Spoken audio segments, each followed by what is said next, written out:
The comparison started before I could walk. Derek was born first. 3 years older.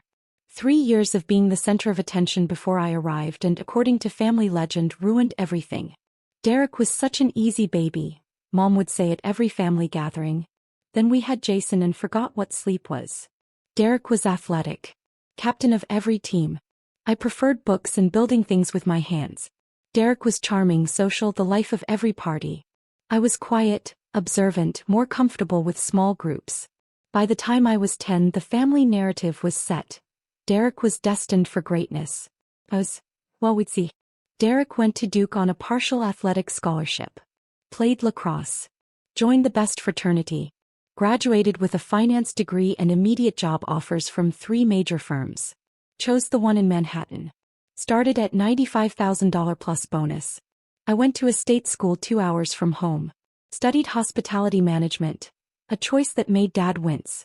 You're going to school to learn about hotels? It's a respected program. Cornell has one too. But you're not going to Cornell. Well, I wasn't going to Cornell. I was going to a state university with a practical program that would teach me the business I was obsessed with understanding. I'd been fascinated by hotels since I was 16. Not staying in them, we couldn't afford luxury travel, but understanding how they worked. The operations, the guest experience, the revenue management, the way a well-run property felt like a machine and an art form simultaneously. I worked through college. Front desk clerk at a Hampton Inn. Learned guest services. Then night audit. Then breakfast attendant when they needed coverage. I took every shift I could, learning every role. Derek came home for Christmas my sophomore year driving a new Audi. Talked about his Manhattan apartment, his expense account, his networking dinners at restaurants I'd only seen on TV. Jason's working at a Hampton Inn, he told his college friends, laughing. Living the dream. I was living my version of a dream, actually. Learning everything I could. But nobody asked about that. After graduation I stayed in hospitality. Got hired as an assistant manager at a mid-tier hotel in Charlotte. Salary, $38,000. Worked 60-hour weeks. Learned operations management, revenue optimization, staff training, crisis management. Everything that happened in a hotel, I wanted to understand it. Derek got engaged to Courtney, a corporate lawyer he'd met at a company mixer. Her family had money. Old money, the kind that came with a family crest and stories about ancestors on the Mayflower. The engagement party was at a country club. Open bar, past hors d'oeuvres, a violinist. I drove down from Charlotte wearing my only suit, which was slightly too big because I'd lost weight from work stress. Jason. Derek grabbed me in a hug that felt performative. Everyone, this is my little brother. He works at a hotel. I'm an assistant manager at. He's in the hospitality industry, Derek told his friends like he was translating for them. Courtney's father, Richard, shook my hand. Hotels. Interesting. Derek tells us you work the front desk. I'm in management, but I did start at the front desk. Good to work your way up. Character building. He said it kindly, but I could see him calculating my net worth and finding it wanting. Over the next 3 years I moved up. Assistant manager to senior manager. Moved from Charlotte to a better property in Atlanta. Salary climbed to $67,000. I was learning high-end operations now. Luxury hospitality. The 4-star and 5-star world where details mattered and service was an art form. I was also saving everything. Lived in a studio apartment. Drove a 10-year-old Honda. Wore the same rotation of work clothes. Every extra dollar went into savings and, increasingly, into investment accounts. Because I had a plan. Derek made senior analyst, then associate, then VP. His salary climbed into the multiple 6 figures. He and Courtney bought a house in Westchester. 3 bedrooms, professionally decorated, the kind of place featured in home tours. I bought my first property at 29. A struggling boutique hotel in Asheville that was 3 months from foreclosure. Used every dollar I'd saved, $180,000, plus a business loan that terrified me. Spent a year turning it around. Fixed operations, retrained staff, renovated key areas, rebuilt the reputation. Sold it 2 years later for a 280% profit. Nobody in my family knew. They thought I was still working at hotels. I was 32 when I bought my second property. Then a third. Small luxury hotels, bed and breakfasts, boutique properties that were underperforming but had potential. I had a system now. Identify properties with good bones and bad management. Acquire them. Fix operations. Renovate strategically. Build the brand. Either keep them profitable or sell at significant profit. By 35, I owned 7 properties across 4 states. My management company had 43 employees. My net worth was approximately $23 million. My family thought I was a hotel manager making maybe $70,000 a year. I didn't correct them. There was something liberating about their underestimation. No one asked for money. No one had expectations. I could build my business empire while they focused on Derek's achievements. Then Derek announced the wedding. Big wedding. Destination-ish. A luxury resort in Virginia wine country. 200 guests. Weekend event. The wedding of the century, according to Mom's weekly texts. The venue was the Belmont Estate Resort. I received the invitation 4 months in advance. Heavy cardstock hand calligraphy, probably cost $40 per invitation. The Belmont Estate Resort. I owned the Belmont Estate Resort. I'd acquired it 18 months earlier for $8.4 million. A stunning historic property that had been criminally mismanaged. Spent $3.2 million renovating. It was now the highest-rated luxury resort in Virginia wine country. Booked at 89% capacity year-round. Average room rate, $1,850 per night. The wedding coordinator working with Courtney and Derek had no idea I was the owner. My properties operated under a management company name, Riverside Hospitality Group. I kept an extremely low profile. Only the general managers and my executive team knew what I looked like. I RSVP'd yes to the wedding. 3 weeks before the event, Mom called. Jason, we need to discuss the hotel situation. What situation? Well, Derek reserved a room block at the Belmont Estate for family. But the rooms are very expensive. $2,000 per night for the wedding weekend. Okay. Jason, that's $6,000 for 3 nights. Plus they have mandatory resort fees, dining minimums, all these extras. It'll be close to $9,000 total. I can handle it, Mom.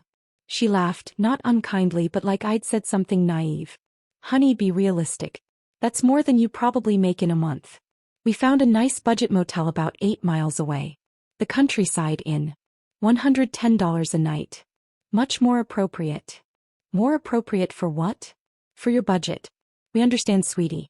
Not everyone can afford luxury. I never said I couldn't afford it. You don't have to pretend with us. We know hotel managers don't make that much. There's no shame in being practical. I sat in my office, the top floor of a renovated textile mill in Charleston that served as my company headquarters, and looked at my computer screen showing real-time occupancy rates across my 7 properties. Sure, Mom. The Countryside Inn sounds fine. Oh good. I'm so glad you're being sensible about this. Derek and Courtney will be so relieved. They felt terrible about the cost but they really wanted the Belmont Estate. They wanted the resort I owned. Perfect. 2 weeks before the wedding, Derek called. Hey Jason. Mom told me about the motel situation. It's fine. Look, I'm not trying to be a dick but I wanted to give you a heads up. The Belmont Estate is really upscale. Like really upscale. The dress code for dinner is business casual minimum. The spa requires reservations weeks in advance. Everything is expensive. I'll keep that in mind. I just don't want you to feel out of place. Maybe stick to the motel restaurant for meals? The Belmont Estates restaurant is like $80 per entree minimum. Noted. And obviously you're invited to all the wedding events. But if some of the pre-parties are too pricey, no one will judge you for skipping. Appreciate the consideration, Derek. After I hung up, I texted my general manager at the Belmont Estate. Thomas, I'll be attending the Morrison Bennett wedding next weekend. Maintain confidentiality about ownership. I'll check in at the Countryside Inn under my name. Monitor the wedding party for any issues. His response came immediately. Understood, Mr. Rivera. Should I reserve your usual owner's suite just in case? Yes, but keep it off the books. I'll decide day of whether to use it. The wedding weekend arrived. I drove to Virginia in my normal car, a 3-year-old Lexus ES 350. Nice but not flashy. Loaded my modest suitcase into the trunk and made the 4-hour drive. I passed the Belmont Estate first. The long tree-lined driveway, the historic mansion gleaming white in the afternoon sun, the professionally maintained grounds, the discreet parking area for luxury vehicles. I'd overseen every detail of the renovation personally. It was perfect. Kept driving to the countryside inn. It was exactly what you'd expect for $110 a night. Aging strip motel off the highway. Parking lot with weeds growing through cracks. A flickering neon sign. The room smelled like artificial air freshener trying to mask decades of cigarette smoke. The Wi-Fi barely worked. The bed was lumpy. The AC rattled. I unpacked my wedding clothes, hung them in the questionable closet, and sat on the worn bedspread checking my phone. 17 emails from various property managers. Revenue reports showing we were up 31% year-over-year. 2 acquisition opportunities requiring review. An interview request from a hospitality industry magazine. I handled it all from the countryside and while my family stayed at the property I owned. The welcome dinner was Friday evening at the Belmont estate. I arrived at 6:45 p.m., parking my Lexus among the Mercedes, BMWs and Teslas filling the lot. The estate looked perfect. My facilities team had done exceptional work. The gardens were immaculate. The outdoor lighting created a magical ambience. Everything precisely as I'd approved in the design plans. I walked into the main reception hall. Crystal chandeliers. Original to the 1920s building, restored at significant cost. The parquet floors refinished to gleaming perfection. Fresh flowers everywhere, arrangements that probably cost $600 each. Derek and Courtney held court near the bar. Derek wore a custom suit that probably cost $3,000. Courtney's cocktail dress was designer, her jewelry substantial. I wore a J.Crew suit I'd owned for 4 years. Clean, appropriate, unremarkable. Jason. Derek spotted me. You made it. I accepted his hug. Congratulations. Isn't this place incredible? Worth every penny. The rooms are insane. Our suite has a fireplace, a soaking tub, a private balcony. $2,000 a night but totally worth it. It's beautiful. How's the countryside inn?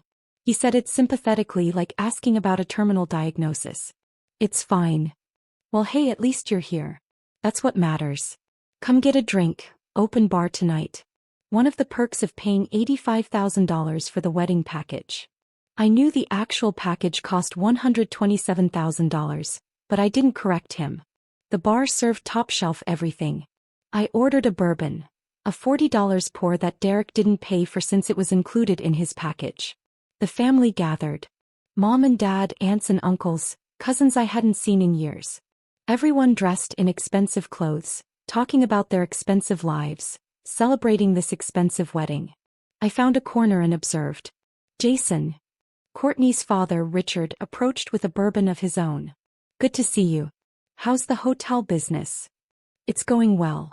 Still managing that place in. Where was it? Atlanta. I'd left Atlanta 6 years ago, but still in hospitality, yes. Good. Honest work. Not everyone needs to be a VP like Derek. He clapped me on the shoulder. The world needs people to run the hotels, not just stay in them. He laughed at his own observation and moved on to talk to someone more interesting. Dinner was served. A 5-course meal I'd personally approved when reviewing the Belmont Estate's catering contracts. Every dish executed perfectly. My culinary team was exceptional. I sat at table 14. Near the back. Between Derek's college roommate's girlfriend and Courtney's second cousin twice removed. The important people. Derek's business colleagues, Courtney's family, the wedding party, sat up front. At table 1, Derek stood to give a toast. Talked about his journey. Meeting Courtney. Building his career. Buying their house. Living the dream. Everyone applauded. No one mentioned me. I hadn't expected them to. After dinner, the party moved to the terrace. More drinks, desserts, mingling. I stood by the balustrade overlooking the gardens, thinking about the landscape design decisions I'd made during renovation. The lighting levels, the plant selections, the sightlines. Jason. Mom appeared slightly tipsy. Are you having fun? It's lovely. Isn't this place amazing? Can you imagine staying somewhere like this regularly? Derek and Courtney are so blessed. It's very nice. Maybe someday you'll be able to afford a place like this. If you work hard, maybe become a general manager or something. I was the owner, but, maybe. That's the spirit. Dream big. She patted my cheek and wandered off to join the other mothers, all comparing notes on their successful children. I checked my phone. Text from Thomas, my general manager. Mr. Rivera, the Morrison party has lodged 3 complaints today. Guest services documented everything per protocol. I typed back, what kind of complaints? Room temperature, minibar pricing, spa availability. Standard grievances but increasingly aggressive tone. Staff reports Mr. Morrison has been demanding special treatment, citing the wedding package cost. Document everything. Maintain professional service standards. No exceptions. Understood. The evening continued. Dancing, more drinks, more celebration. Derek and Courtney in the center of everything, radiating happiness and success. I left around 10 p.m. Drove back to the Countryside Inn. Sat on the questionable bed and reviewed acquisition documents for a property in Savannah.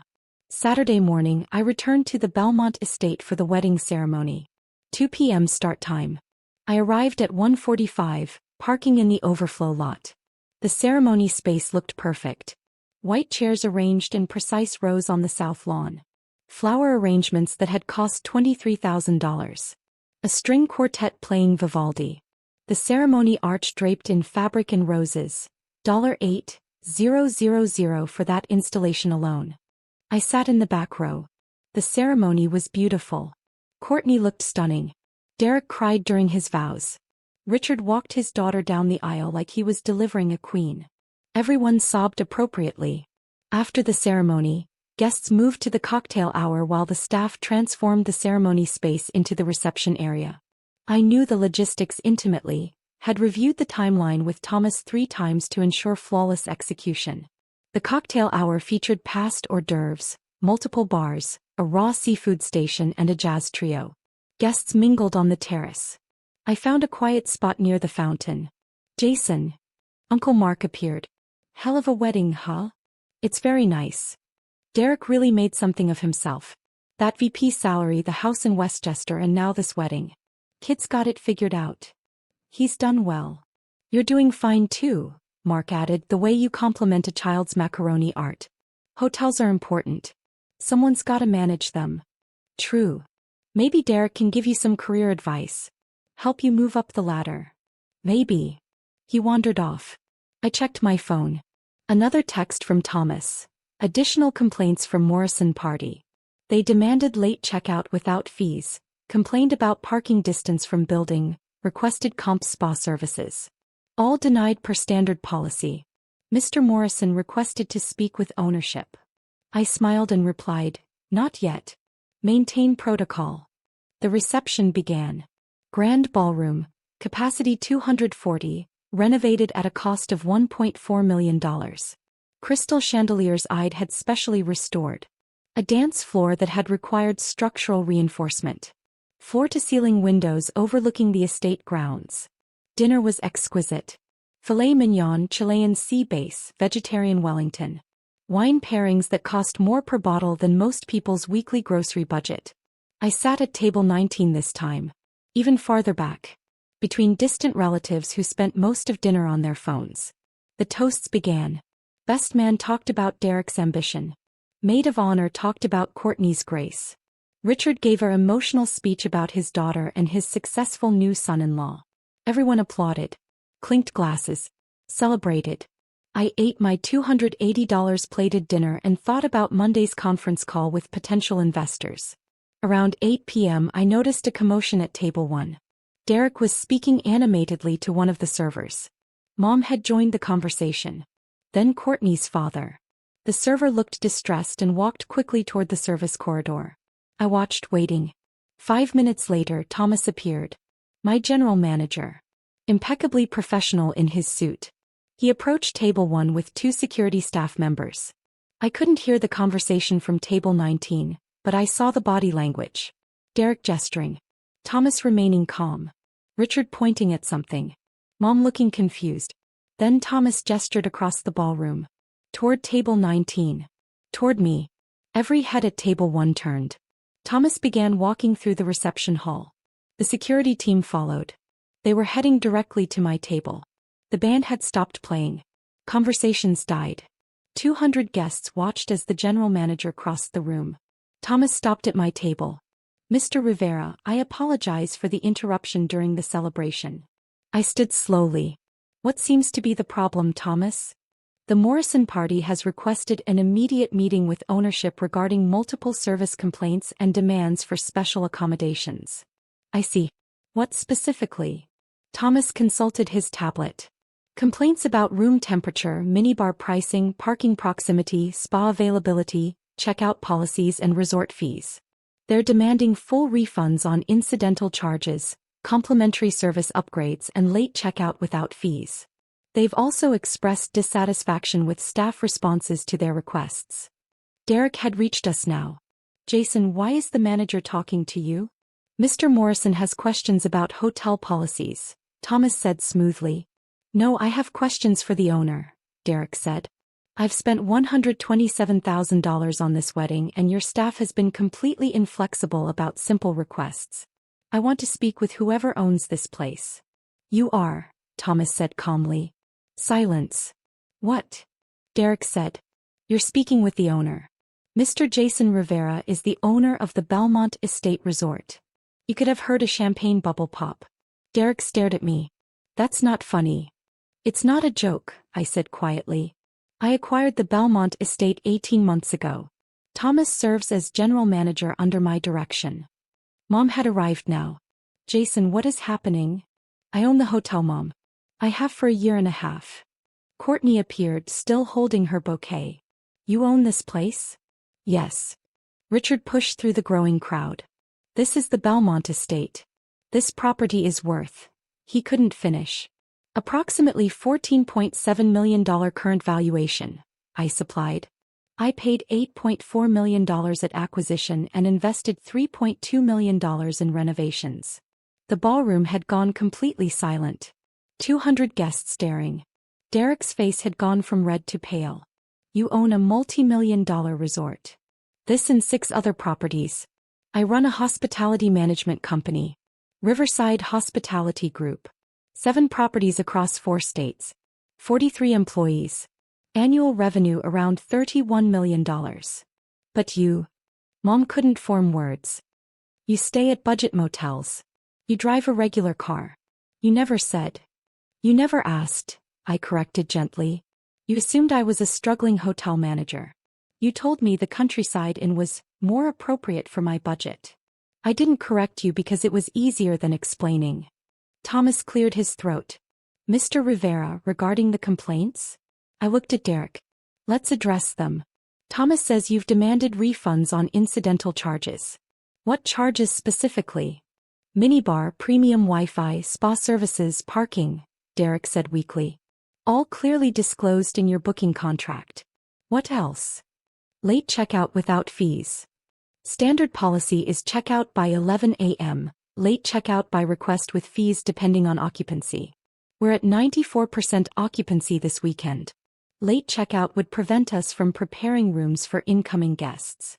We spent $127,000 on this wedding. Derek protested.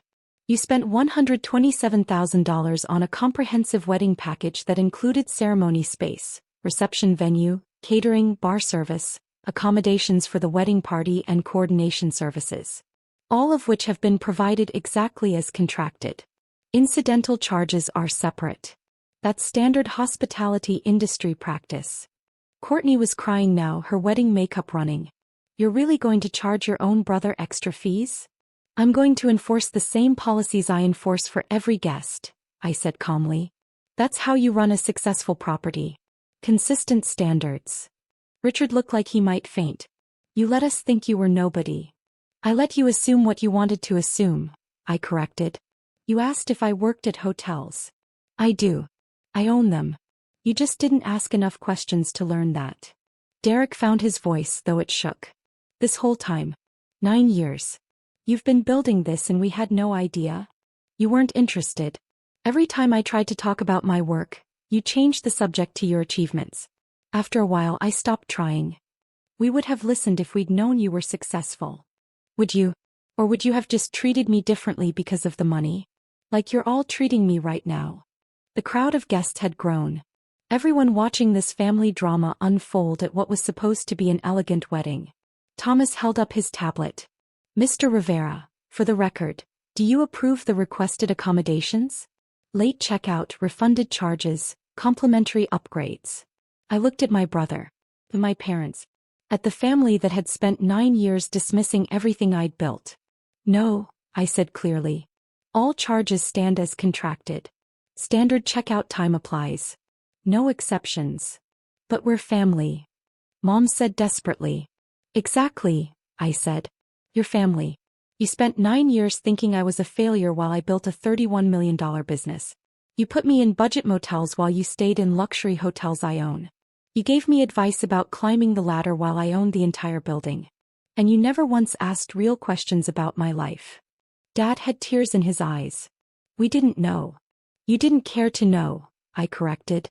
There's a difference. You were comfortable with your version of me, the struggling little brother who made Derek look better by comparison. Questioning that narrative would have been uncomfortable. Derek sat down heavily. This is Jason. You're actually rich. I'm successful in my industry, I said. I built something meaningful. Whether that makes me rich is subjective. Your net worth, Richard said weakly, with 7 properties, is private information, I said firmly. But since everyone's so interested, approximately $23 million, most of it tied up in property equity and business assets. The number seemed to echo through the silent ballroom. Courtney made a small sound like she'd been slapped. You're worth more than my parents. Again, most of it is illiquid. But yes, probably. Uncle Mark had pushed to the front of the crowd. All those times I gave you career advice. Told you to learn from Derek. I remember. Derek makes excellent money, I interrupted. His success is legitimate. He's a VP at a major firm.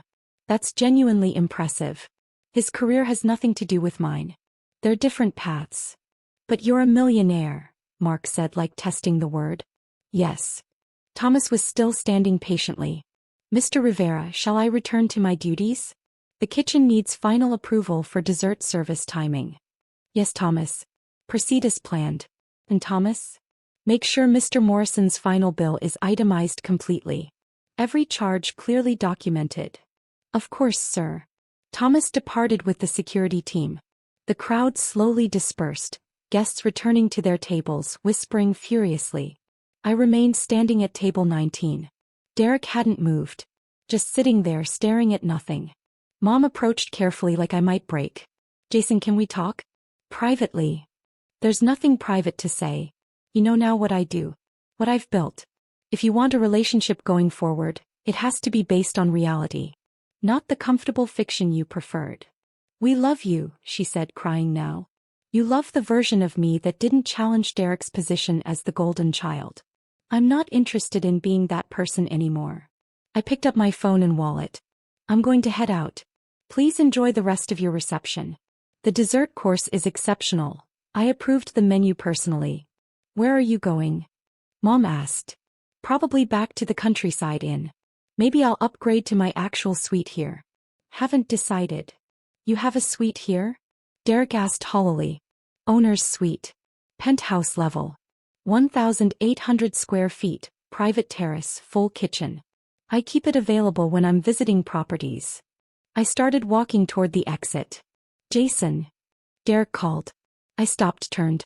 He stood up, walked over slowly. I'm sorry. For all of it. For never seeing you.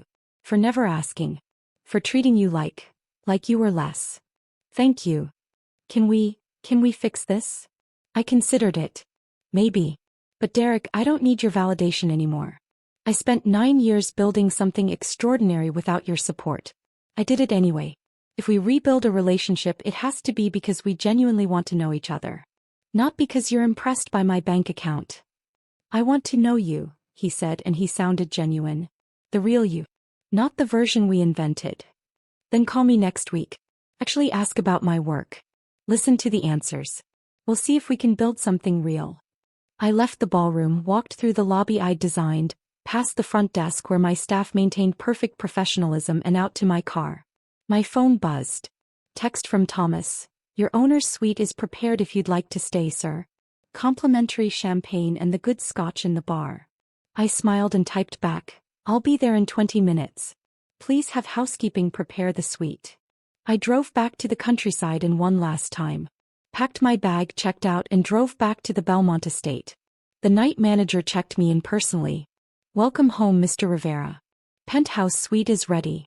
May I say, sir, what happened in the ballroom tonight? The staff are calling it legendary. Just setting some records straight. The whole team is proud of you. You built something incredible here." I took the private elevator to the penthouse level. The suite was perfect. Panoramic windows overlooking the estate grounds.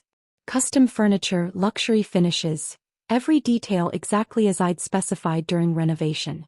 I poured myself 3 fingers of 30-year scotch and stepped onto the terrace. Below I could see lights from the ballroom. The reception continuing. My family celebrating Derek's wedding at the property I owned, finally understanding what I'd been building while they'd been busy dismissing me. My phone buzzed throughout the night. Messages flooding in. "Derek, I really am sorry. Can we talk tomorrow? Mom, please don't hate us. Dad, we're so proud of you. We should have said that 9 years ago. Uncle Mark, I'm an idiot. Forgive me." I read them all. Didn't respond yet. Tomorrow would be soon enough. I stood on my terrace looking at my property, thinking about the journey that brought me here. Employee number 1 at a Hampton Inn to owner of 7 luxury properties. $38,000 salary to $23 million net worth. And I'd done it in silence. Without validation. Without support. Without anyone believing in me except myself. That made it sweeter. The next morning I had breakfast in my suite. Thomas brought the newspaper and coffee service personally. "The Morrison party checked out at 11 a.m. sharp," he reported. "All charges paid in full. No additional complaints. Good. Your brother asked the front desk for your room number. We declined to provide it per your standing privacy instructions.